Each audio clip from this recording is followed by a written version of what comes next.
C'est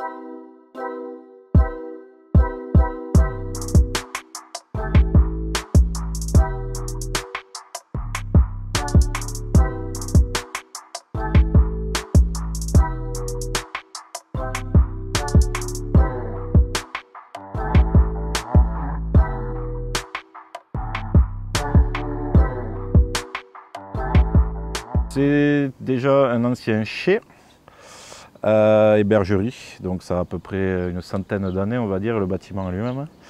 Ça a été fait restaurant il y a à peu près 25 ans, et moi j'ai repris il y a 6 ans. Produit le plus local possible, donc on travaille avec 3-4 maraîchers autour de Montpellier, parce que là ça se voit pas parce qu'on est quand même...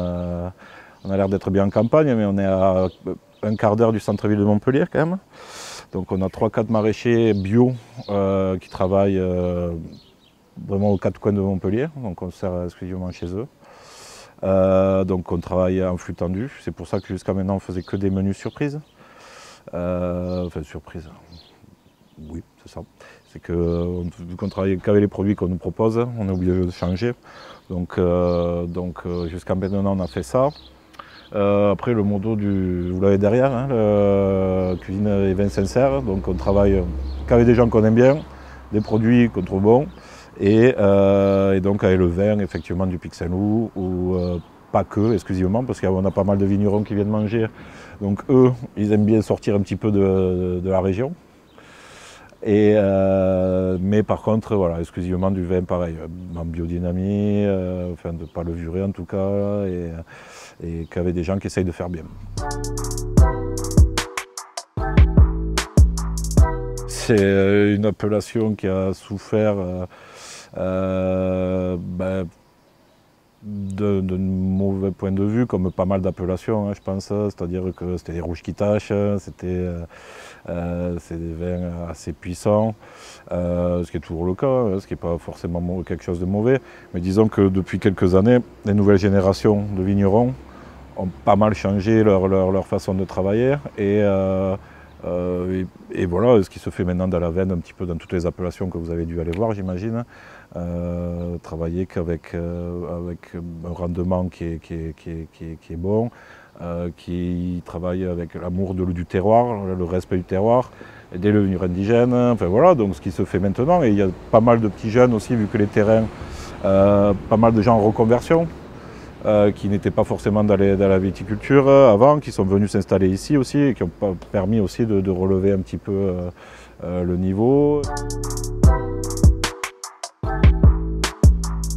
Le domaine de Mortiès par exemple, qui eux se reconvertissent vers des vins plus soyeux, pareil, un petit peu comme sous l'égide un petit peu du Mas Foulaquier, qui donc se redirige un peu plus vers le nature, et c'est vrai que c'est des tanins soyeux, c'est plutôt cool, hein, mais il y en a quelques-uns.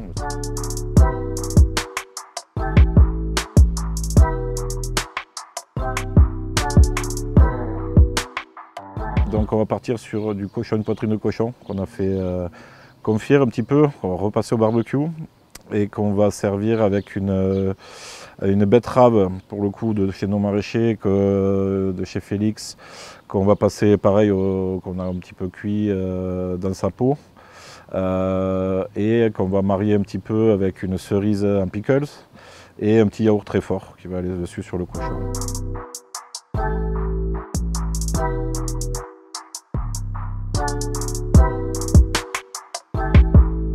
Ensuite, donc pareil, on a mis les betteraves à cuire dans la braise. Ça, on peut les enlever. Donc là, vraiment, ça va être cuit dans la peau, donc ça garde toute l'humidité.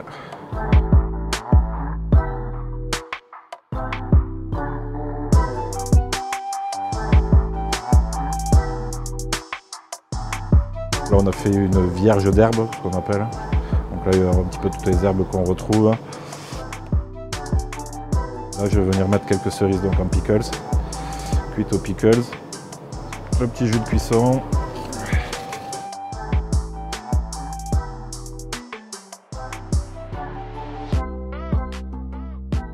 Le côté terre de la betterave. le côté fruits rouges aussi, hein. Le pixel il y a un petit peu d'acidité qui va couper un peu avec ça. Et c'est pour ça aussi qu'on met les cerises en pickles pour rajouter ça et pour couper un peu le gras du cochon.